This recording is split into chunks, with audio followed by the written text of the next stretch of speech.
My dad has this story he tells when he was a paramedic and drove an ambulance.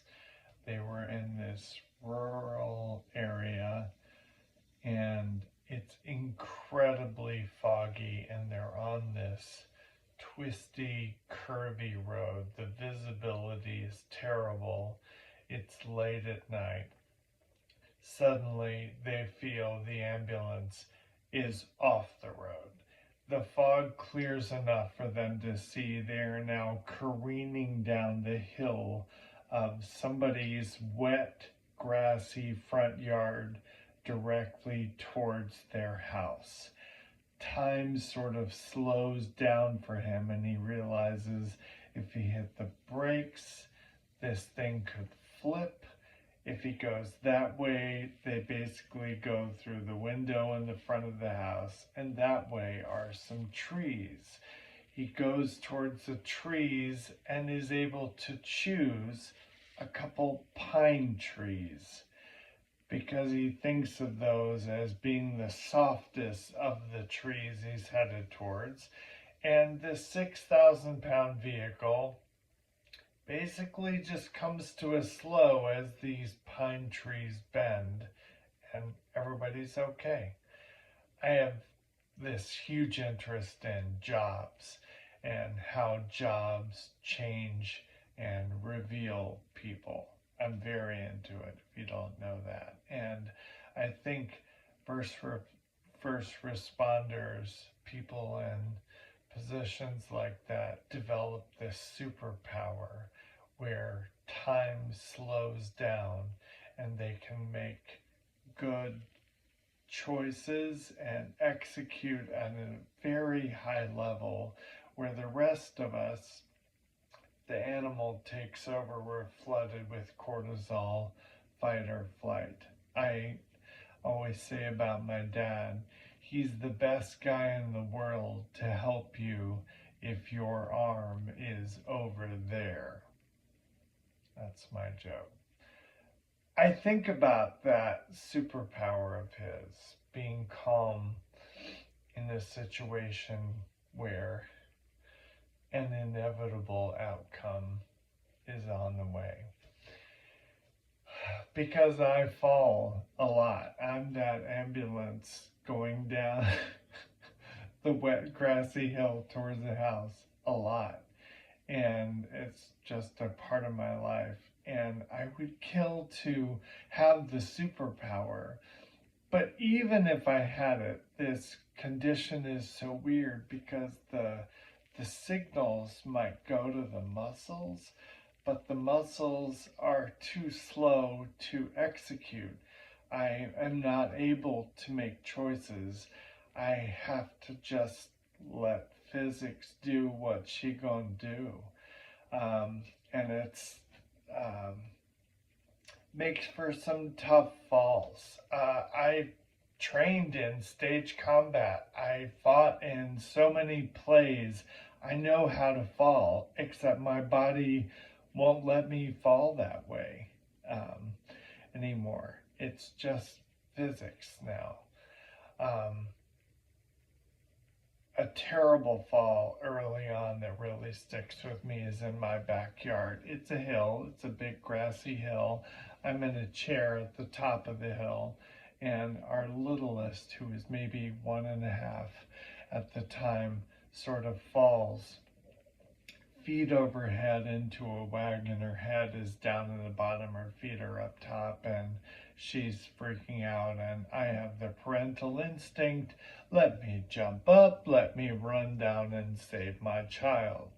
I cannot do that with my body, and my leg seize up, and now I'm trying to step, but I have no suppleness in my legs, in my calves, in my quads, in my knees. My legs are just stiff, and I'm trying to proceed quickly down a hill, and it's a flat fall. I'm a big guy, just bam! It hurts.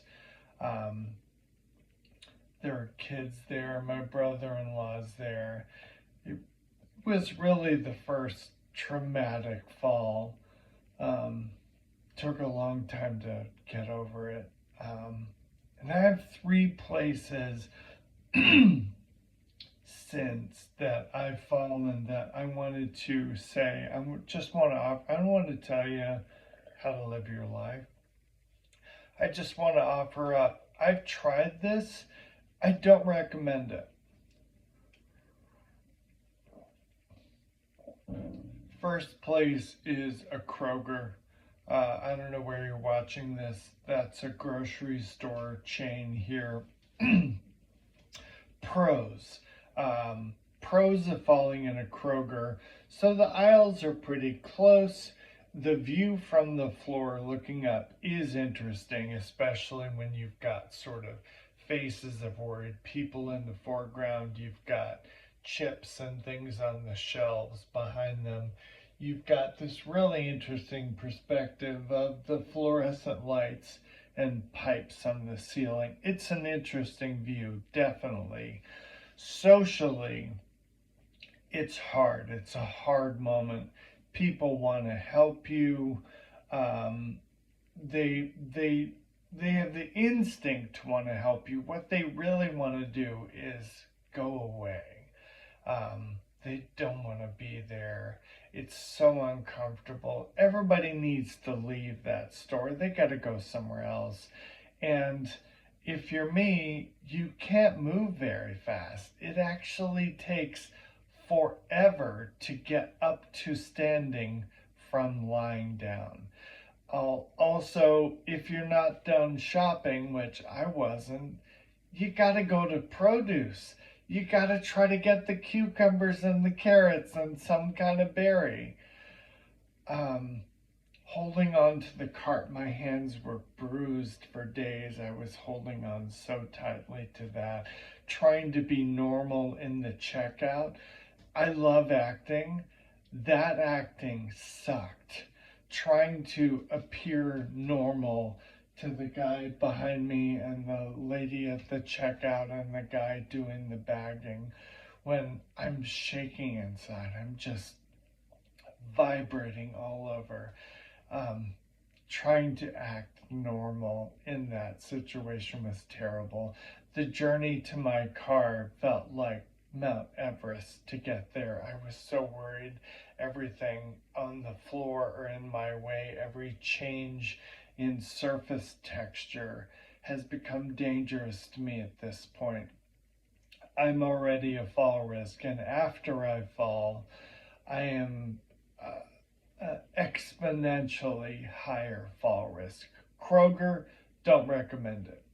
Target is another place. Now, pros for falling in Target: really big aisles. You've got a good chance when you go down in Target of not hitting someone or something else. Cons to falling in Target: that floor is hard. That lighting is bright. In the grocery store, in that Kroger aisle, it was really between me and three other people, and I think their bodies sort of kept others, seeing people huddled and looking down on the floor made people decide, like, I think I'm going to skip the chips aisle right now. So it was really just between me and those people. In the Target, when you go down on that floor, you're visible to, I think, probably 30 people. This was midday, and I think probably 30 people saw it. Also, it's a very stark image for children to see, for my children to see. They were, sitting in the cart. I was stupidly walking without a cart, just a cane. So they're facing backwards and they see Dad go down, and the stark image of Dad and whatever he was wearing just flat out on a white floor like a cartoon. And their stillness, I don't move right away. I'm kind of in shock and laying there for a while assessing, like, can I get up? Does everything work? What hurts the most? Am I thinking okay? I wonder if I'm bleeding anywhere. It's a hard, long moment probably not a great memory for them. Also, targets are big. I was really, really far from the front of the store, from the exit, and from my car. Don't recommend to fall in a Target at all. However, the main place I want to offer don't fall is in a shed. Falling in a shed. Um, I feel fortunate to be in a place where we have a yard and there is a shed. The shed has no light in it. The shed has lots of equipment stored in it. Um, there are lots of places and ways to trip in a shed. And the problem with falling in a shed, it's the opposite of a target. There's nowhere for a person my size to fall in a shed without hitting multiple things on the way down. And they're all things with sharp edges. It's not a ball pit. Um, for me, I hit something before I hit these main two things that I fell on. I fell with my face sort of in between a pressure washer and a seed spreader. And I remember sort of moving through those things as I was hitting the floor. So if you can imagine, there's like the knees and my legs landing on stuff. My hips landed on something. They weren't flat on the ground. And then my face sort of passed by pressure washer and seed spreader, and my shoulders sort of hit both. And the fun thing, here's a pro. The fun thing about falling in a shed is whatever you've fallen on, because it's got an irregular shape to it, if you think of the amount of force with which you strike, it's gonna stay there. It becomes like a tattoo for a couple weeks. And there was a specific part of, I don't know what I'm not mechanical, what the part of the pressure washer was, but the lines from it were imprinted in my shoulder. I had several cuts. I just don't recommend falling in a shed. Um, Thanks.